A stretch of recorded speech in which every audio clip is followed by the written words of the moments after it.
आज जो हम टॉपिक यहाँ पर टच करने वाले हैं वो आज तक मैंने जितने भी सेशंस करे हैं उन सब में से सबसे इम्पोर्टेंट टॉपिक वो है how to choose your career. कि जो पेरेंट्स हमसे एक्सपेक्ट करते हैं कुछ हद तक वो एक्सपेक्टेशन भी पूरी हो जाए और जो हम करना चाहते हैं वो भी हम कर सकें और आगे फाइनेंशियली ग्रो करने की जो पॉसिबिलिटीज है वो इनफाइनाइट है। इससे पहले कि मैं आप लोगों को बताऊं कि ये चीज़ कैसे होती है, आपको क्या करना है, इसके लिए मैं आप लोगों से जानना चाहूँगा आप लोग अपना करियर कैसे करना चाहते हैं। वो सोचते हैं कि इसमें हमारा सक्सेसफुल हो सकता है और हो सकता है वो हमारे दिमाग में पहले से बचपन से सेट कर देते हैं कि आपको ये बनना है। अगर छोटे होते हैं तो हम सोचते हैं कि ये जो हमारे लाइफ ऑप्शन होंगे इसमें सक्सेसफुल हो सकते हैं। फिर वो बच्चे वही करने लग जाते हैं और फिर ये 90% बच्चे इससे चुनते हैं। मोस्टली क्या होता है कि फ्रेंड सर्कल के दबाव में आकर लोग भेड़ चाल में आके कर लेते हैं। फ्रेंड ये करा तो हम भी ये करते हैं। सर बेसिकली होता है पेरेंट्स हमारे बोलते हैं कि 2 साल पहले उसने वो करा था आज वो सक्सेस है। वो जो है तेरे बड़े भैया जो है वो आज यूएस में बैठे हैं जॉब कर रहे हैं। हाँ वो बेसिकली ये कहते हैं कि तू ये कर ले तू भी उसकी तरह सेट हो जा। तो इंटरेस्ट के बारे में बातें करते हैं कि हमारा इंटरेस्ट किसमें है।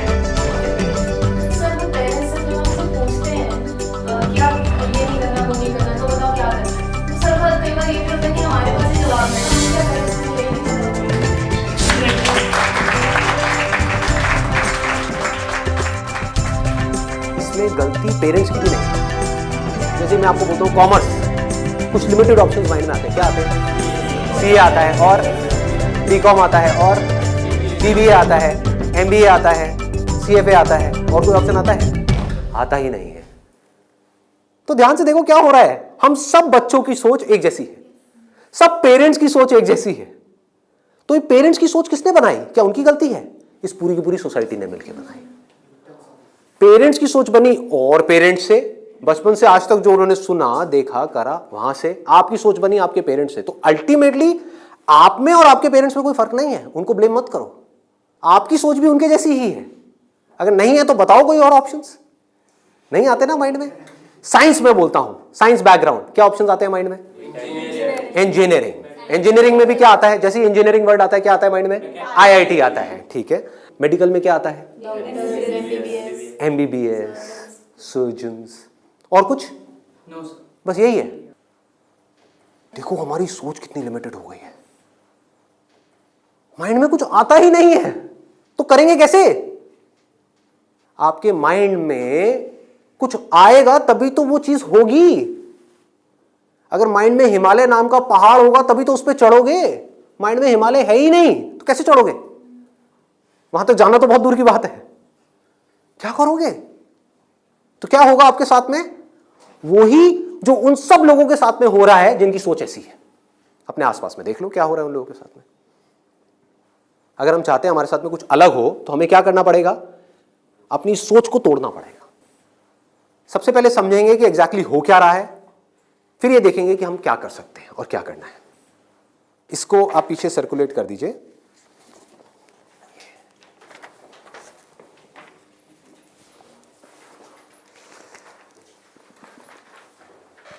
इसमें लिखा है how to choose a career.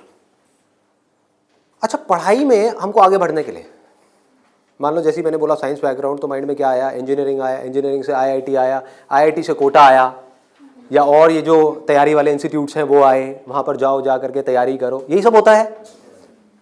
तो अब अगर आपको इस रास्ते पे सक्सेसफुल होना है कि मतलब आपको आईआईटी में पहुंचना है, आईआईएम्स में पहुंचना है, मेडिकल में टॉप कॉलेज में पहुंचना है, तो क्या चाहिए? हार्डवर्क से काम हो जाएगा?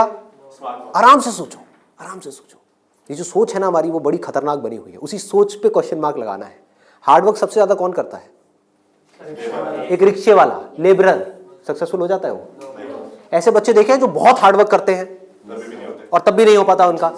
और ऐसे बच्चे हैं जो इतना हार्डवर्क नहीं करते हैं, अपनी लाइफ में एक बैलेंस बनाते हैं, मतलब घूमते फिरते भी हैं, मजे भी करते हैं, साथ साथ में पढ़ाई भी करते हैं और वो टॉप कर जाते हैं।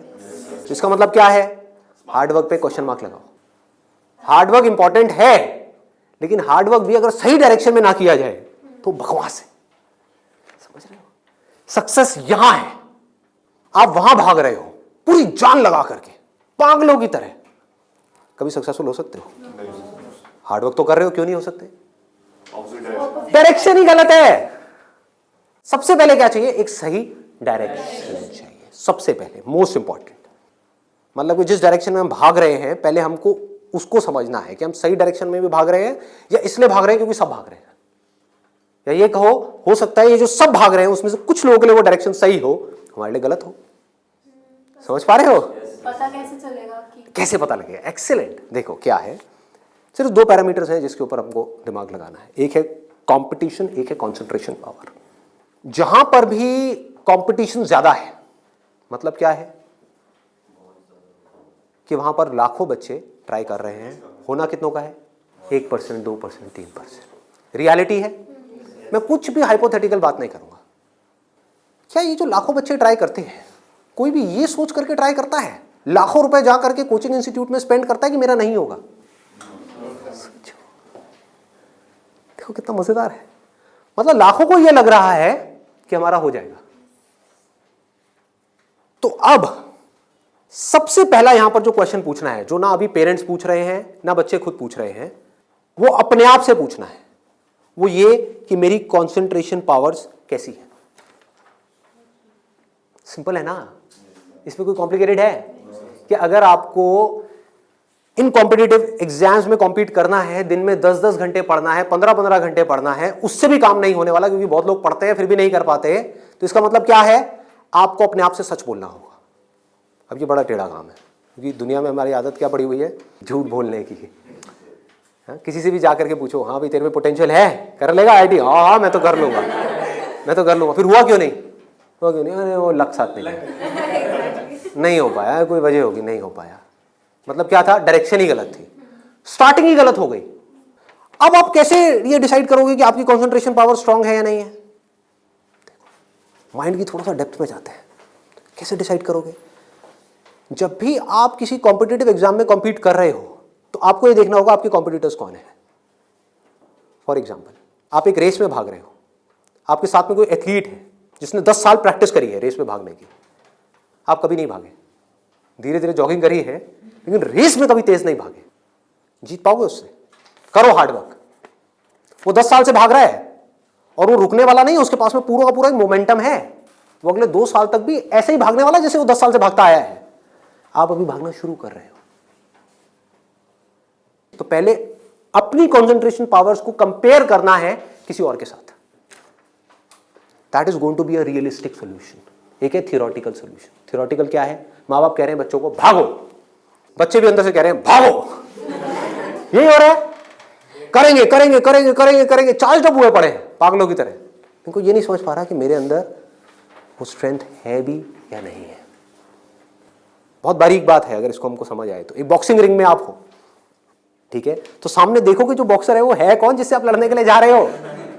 इसी को तो कंपटीशन बोलते हैं। तो अगर उस कंपटीशन को आपको जीतना है, और जीतना ही है, हारना किसको है? किसको अपने माँ बाप के पैसे डुबोने हैं? किसको अपनी लाइफ खराब करनी है? जीतना ही है। तो जीतने का क्या तरीका है? पहले अपने कॉम्पिटिटर्स की स्ट्रेंथ को समझ जाओ। समझ लो कि आप कॉम्पीट कर किसके साथ में रहे हो। वो कैसे समझोगे? रियलिस्टिकली अपने आप से पूछो, अपने स्कूल के बैकग्राउंड के बेस पे या जो भी आज तक आपने किया है उसके बेस पे।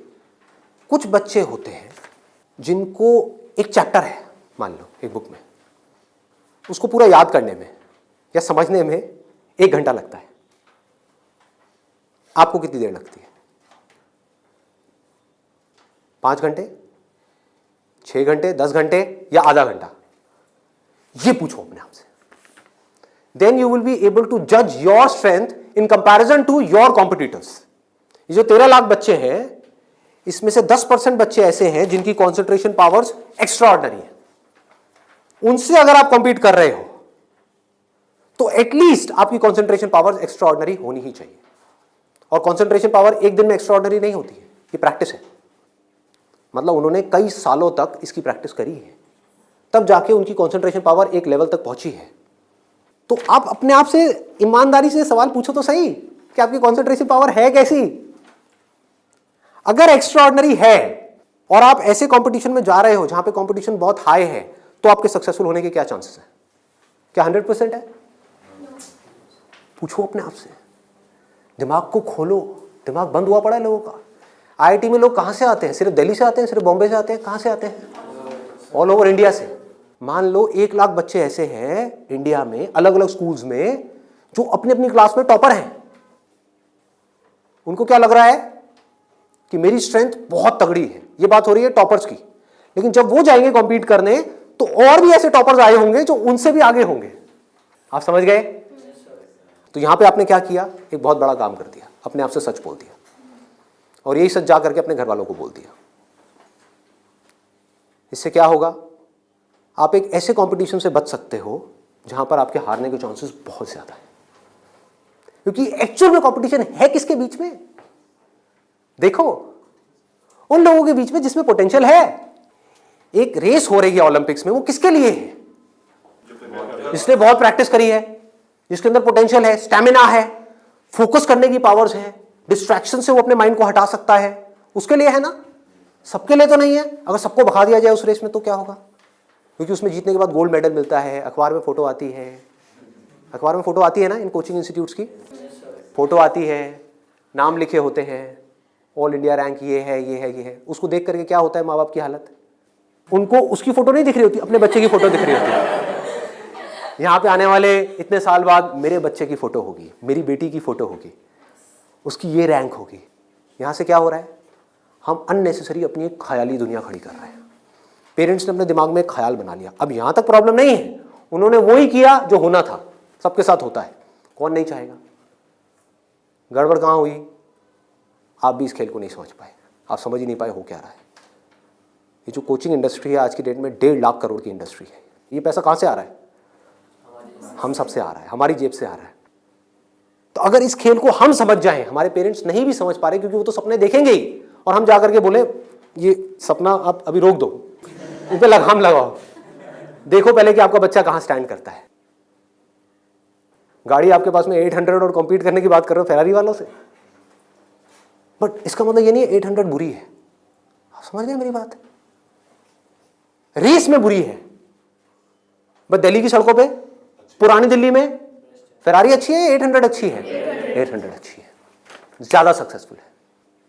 बट वही अगर उस रेस में चली जाए जिसमें सब भाग रही हैं और सारी 800 नहीं है, फेरारीज है, एक से एक फेरारीज है, किसमें कितनी आग लगी हुई है वो आपको पता ही नहीं है। आप समझ पा रहे हो?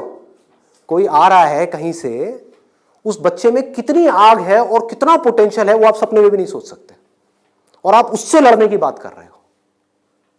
किस बेस पे? क्योंकि मेरे घर वालों ने ये सपना देखा है और मुझे सपने को सच करना है। पोटेंशियल है या नहीं है?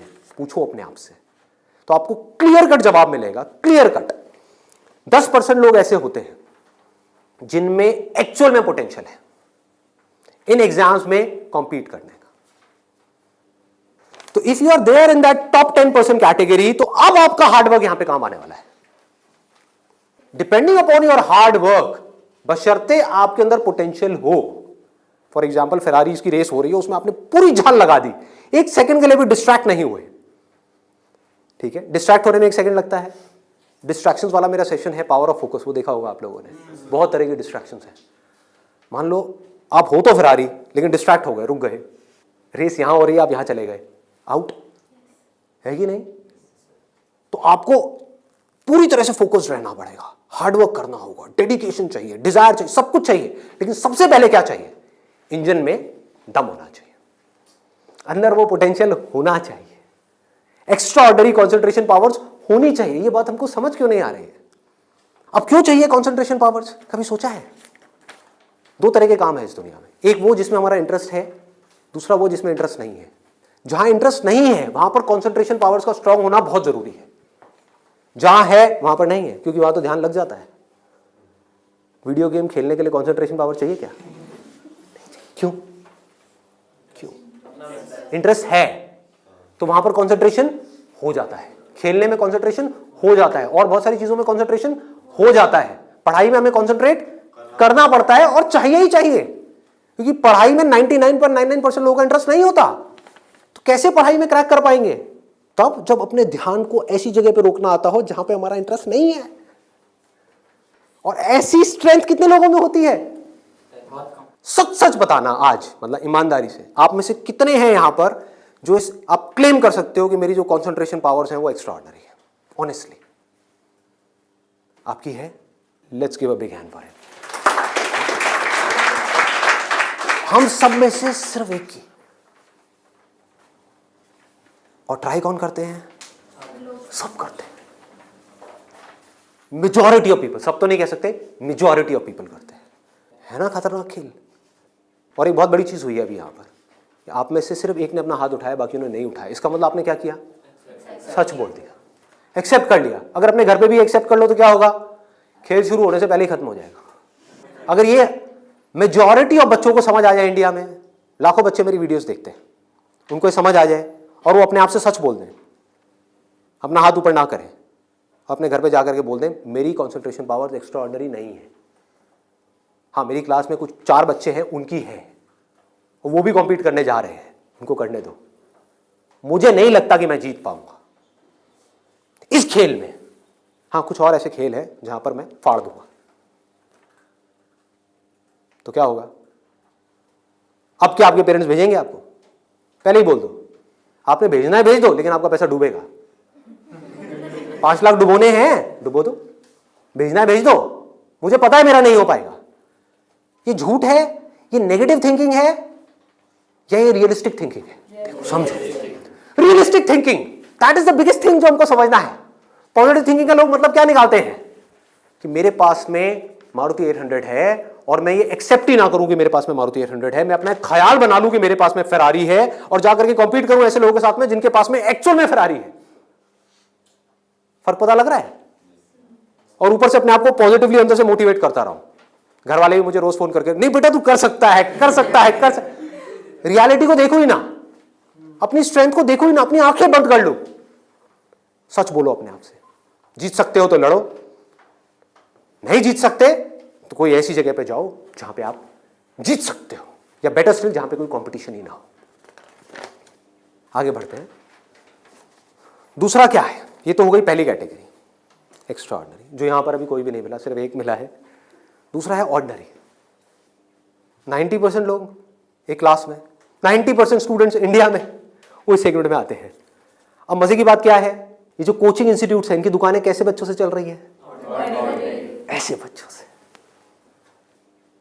कुछ रोल मॉडल्स दिखा करके, देखो हमारे इंस्टीट्यूट से ये है, उन्होंने ये कर दिया, जनता को लेकर के आएंगे, जितनी ज्यादा भीड़ आ जाए उतना अच्छा। तो इस पूरी प्रॉब्लम को अगर सॉल्व करना है तो कौन करेगा? एक स्टूडेंट ही कर सकता है। आप चाहो तो स्टैंड ले सकते हो। स्टैंड मतलब क्या? सच बोल दो। ऑर्डिनरी लोग 90% ये कहां जा रहे हैं? हाईली कॉम्पिटिटिव फील्ड्स में जा रहे हैं। क्यों जा रहे हैं? क्योंकि सब जा रहे हैं, क्योंकि उन्हें लग रहा है कि मेरा हो जाएगा। मैं ये नहीं कह रहा कि अगर आप ऑर्डिनरी हो और एक हाई कॉम्पिटिशन वाली फील्ड में जा रहे हो तो आपका नहीं होगा। I am not saying that the possibility is 0%, I am saying possibility is 1%। Genuine है वो भी तब है अगर आप मेहनत करो तो। अगर वहां जाकर के मेहनत ही ना करो तब तो बिल्कुल नहीं होगा। अगर आप बहुत मेहनत करो तो 1%। क्योंकि मैं हिम्मत नहीं तोड़ूंगा ऐसे लोगों की। लाखों ऐसे स्टूडेंट्स हैं जो आज की डेट में ऐसा कर रहे हैं। बट ये वीडियो मैं सिर्फ अभी करंट सिचुएशन के लिए नहीं बना रहा, मैं आगे तक देख रहा हूँ। आने वाले 20 साल, 50 साल, 100 साल आगे तक देख करके चल रहा हूँ कि इंडिया की प्रॉब्लम्स का अगर हमको सोल्यूशन निकालना है, अनएम्प्लॉयमेंट का सोल्यूशन निकालना है, डिप्रेशन का सोल्यूशन निकालना है, तो वो सोल्यूशन क्या है? मेरी सोच वहां पर चल रही है। इसकी वजह से होगा क्या? अभी जो ऑलरेडी ऐसे ऑर्डिनरी स्टूडेंट्स हैं और वो ऐसी जगह पे चले गए हैं, तो उनकी हिम्मत टूट जाएगी इस वीडियो को देख करके। तो मैं उनको क्या कहूँगा? उम्मीद है, लगा दो जान। बस साथ में क्या कहूँगा उन पेरेंट्स को जो अब ऐसा गेम खेलने वाले हैं, उन स्टूडेंट्स को क्या कहूँगा? मोस्ट इंपॉर्टेंट जो मुझे देख रहे हैं, बड़ा सिंपल है कि अपने पेरेंट्स को जाकर के कहो मुझे नहीं लगता कि मेरे में पोटेंशियल है, मुझे नहीं लगता कि मैं कर पाऊंगा। हाँ, 1% चांस है। सच बोल दो, बोलो मैं ये नहीं कह सकता मैं कर ही नहीं सकता, 1% चांस, 99% चांस है मैं नहीं कर पाऊंगा। मैं जानता हूं अपने आप को, आप नहीं जानते, मैं जानता हूं। मुझे पता है अंदर से कि मैं क्या हूं, मुझे पता है अंदर से कि मेरे अंदर कितनी आग है, कितना पोटेंशियल है। मैं अपने दोस्तों के साथ में बैठ के पढ़ा हूं, मुझे पता है अंदर से कि मैं क्या हूं। तो आप क्या कहोगे? सच बोलोगे अपने घर वालों को जाके कि देखो अगर आप मुझे 2 साल तक की कोचिंग कराओगे, उसमें मान लो लाख रुपए साल की फीस हो गई, प्लस रहना खाना पीना व्हाटएवर इट इज, टोटल मान लो 2 साल में कितना खर्चा आया? 4-5 लाख रुपए। 5 लाख मान लेते हैं।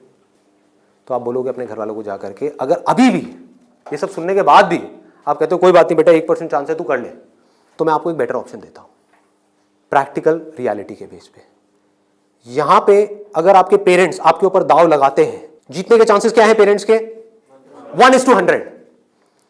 इससे बेटर ऑप्शन क्या है? गोवा जाओ। Seriously, I am serious about it, मजाक नहीं कर रहा। गोवा जाओ, वहां पे कैसीनोज हैं, वहां पे अगर आप 5 लाख रुपए लगाते हो, एक रूले करके गेम है, पता है आप लोगों को? सारे जुआरी हैं क्या यहाँ पे? रूले गेम है जिसमें एक बॉल घुमाते हैं, 36 नंबर होते हैं और एक 0 होता है। वहां पे अगर आप 1 नंबर पे पैसा लगाते हो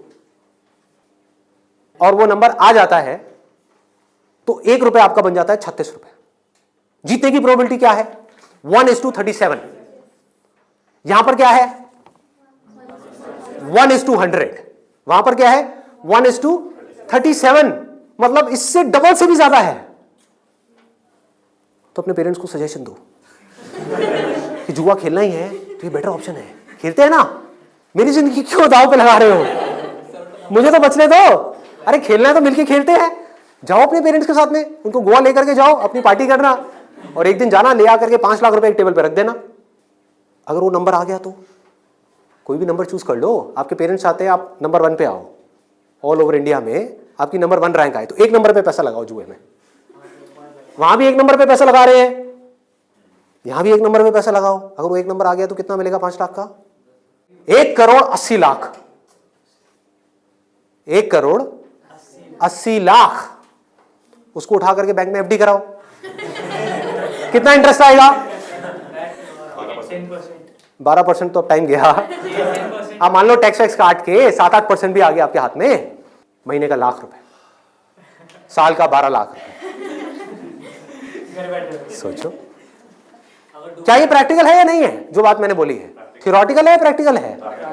वहां भी जुआ है, यहां भी जुआ है।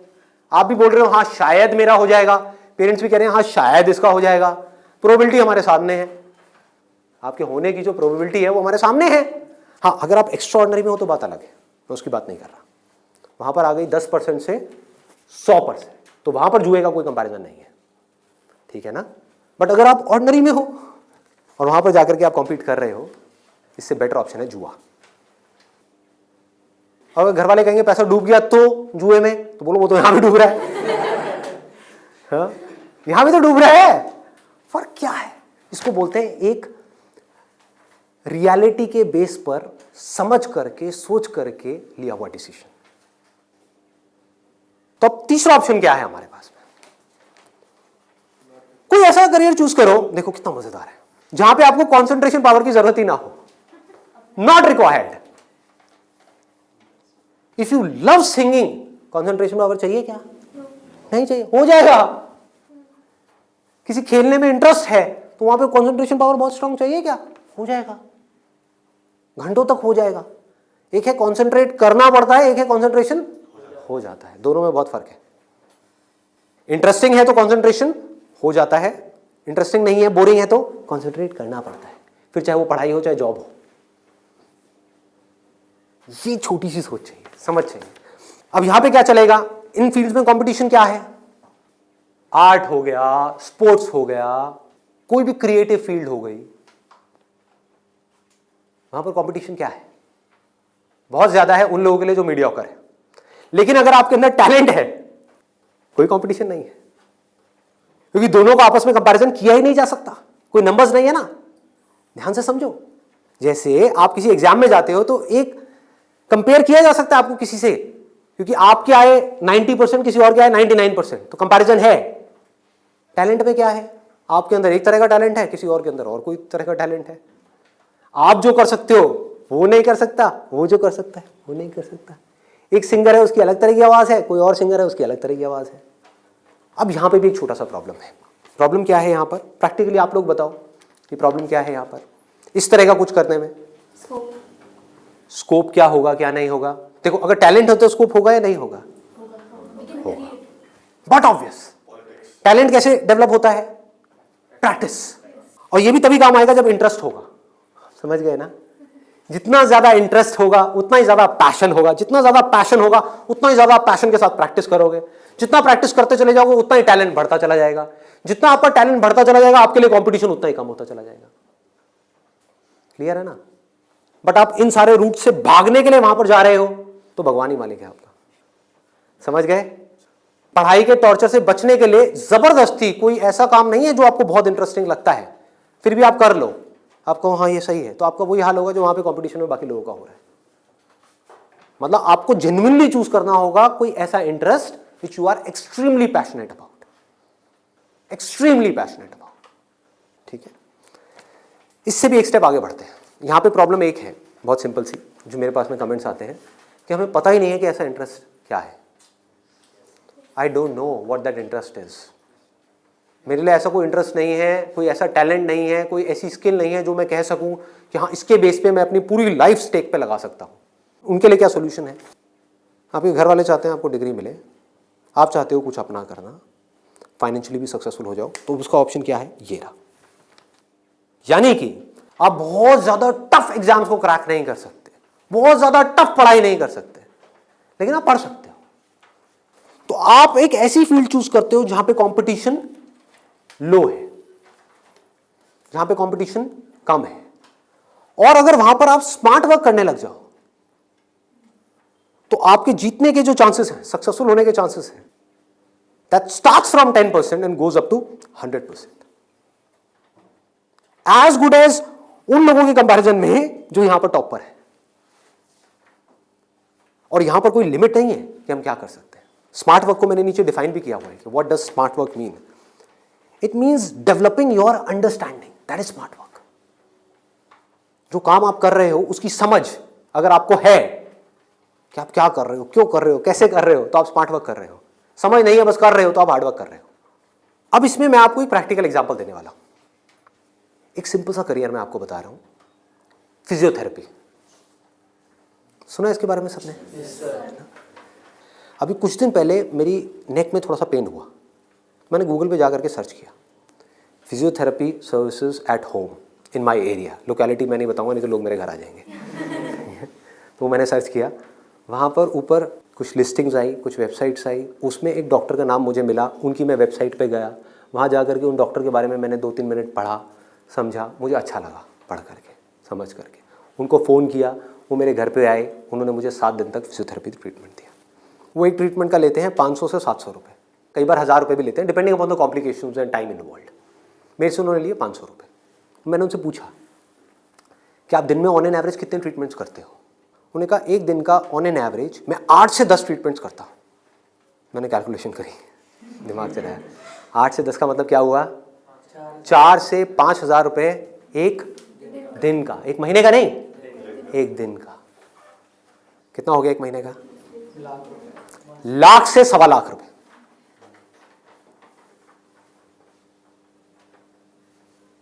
अभी उनको 4 साल हुए अपनी फिजियोथेरेपी करे हुए, ये नहीं है कि 40 साल हो गए, 4 साल। समझ रहे हो क्या किया उन्होंने, कैसे किया उन्होंने? वो सब आ जाता है स्मार्ट वर्क के अंदर। उन्होंने हार्ड वर्क नहीं किया, स्मार्ट वर्क किया। ज्यादातर लोग क्या करते हैं, एक हाईली कॉम्पिटिटिव फील्ड के अंदर जाकर के कॉम्पीट करते हैं, वहां होता है नहीं, जाकर के किसी लोकल कॉलेज में फंस जाते हैं, वहां से निकल करके जॉब के लिए धक्के खाते हैं। इसके आगे सोच बढ़ ही नहीं पाती है। जॉब नहीं मिल रही तो दुखी हो जाते हैं, उसके बाद में जब बहुत टाइम तक जॉब नहीं मिल रही होती तो जो भी जॉब होती है, जैसी भी जॉब होती है, कर लेते हैं। होता है प्रैक्टिकली ऐसा है? नहीं होता है। पढ़ाई करिए किसी फील्ड में, जॉब कर रहे हैं किसी और फील्ड में, मतलब जो वो पढ़ाई करी वो बेकार हो गई। स्मार्ट वर्क किसे कहते हैं? आप एक फिजियोथेरेपी कॉलेज में गए, कोई टॉप कॉलेज नहीं जहां पे अगेन कंपटीशन है, किसी लोकल कॉलेज से, क्योंकि कोई भी जब फिजियोथेरेपी कराता है तो पूछता नहीं आपने कौन से कॉलेज से किया है। मैंने नहीं पूछा, कोई नहीं पूछता। तो किसी भी कॉलेज से अच्छे से जा करके आप स्टडी करके आ गए, डिग्री लेकर के आ गए, आप कहीं भी जाओगे कभी भी आपको जॉब तो मिल ही जाएगी, जो सुन करके आपके घर वाले कन्विंस हो जाएंगे, कहेंगे हाँ ठीक है एक बैकअप प्लान तो है। तो एक ऐसा रास्ता जहां पर वर्स्ट केस सिनेरियो में आपको जॉब भी मिल जाए लेकिन बेस्ट केस सिनेरियो की कोई अपर लिमिट ना हो। अब बात आती है कैसे करोगे आप इस चीज को। इसका स्कोप देखो कि कि आने वाले टाइम में अभी जितनी तेजी से मोबाइल, लैपटॉप, कंप्यूटर सब लोग इस तरह भाग रहे हैं, सबके ये प्रॉब्लम्स आनी ही आनी है। बैक में प्रॉब्लम आनी ही आनी है, नेक में प्रॉब्लम आनी ही आनी है, और पता नहीं कितनों को कितनी आ भी रही है। आपके घर में भी जो आपके पेरेंट्स हैं उनको सबको कहीं ना कहीं दर्द होगा।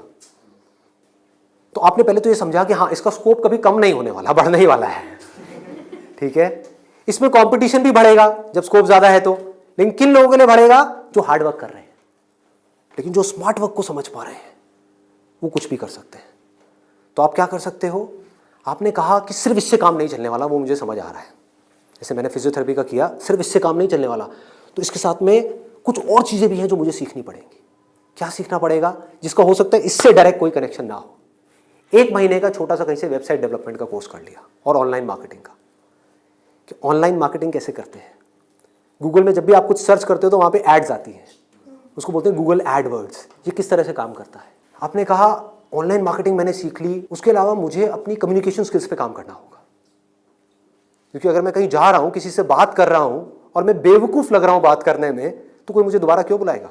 तो आपने क्या किया? कम्युनिकेशन स्किल्स का एक कोर्स किया 1 महीने का, उसके अलावा इंग्लिश स्पीकिंग का एक कोर्स किया 6 महीने का या 1 साल का। इस सबसे हो क्या रहा है? आप एज एन इंडिविजुअल बेटर बनते चले जा रहे हो। उसके बाद में धीरे धीरे आप अपनी एक क्लाइंटेल बनाओगे।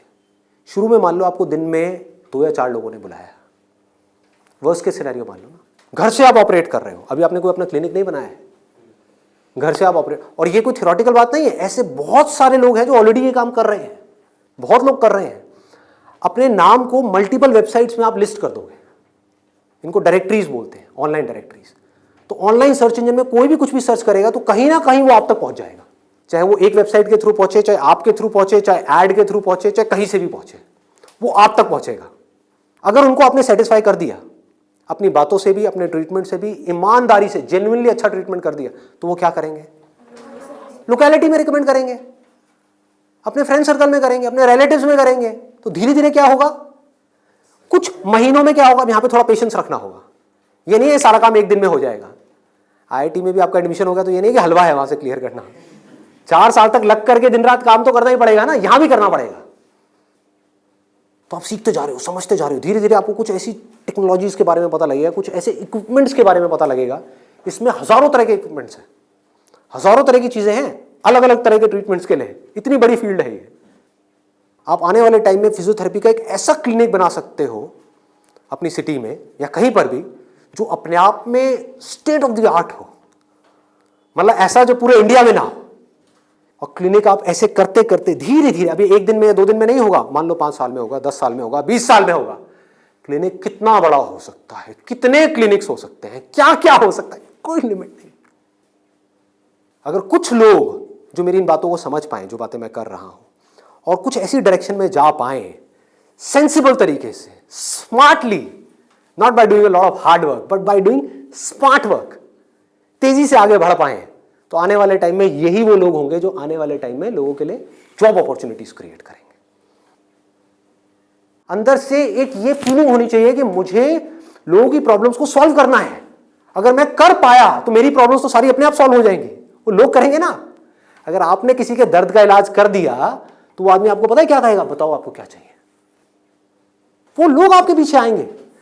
आपने उनको बोल दिया ना, नहीं मैं आज आपका ट्रीटमेंट नहीं कर रहा, नहीं डॉक्टर साहब आप बताओ कब आओ। मतलब कि अपने आप को अंदर से स्ट्रांग बना लो तो दुनिया भागती हुई आपके पास आएगी। ये एक रास्ता है। एक है अंदर से तो स्ट्रांग बनो मत और दुनिया के पीछे भागते रहो। भैया मेरा कुछ हो सकता है, भैया मेरा कुछ हो सकता है, भैया कहीं लगवा दो, जॉब लगवा दो, भैया ये भैया वो भैया वो। अरे काहे का भैया, समझे? ये एटीट्यूड चाहिए।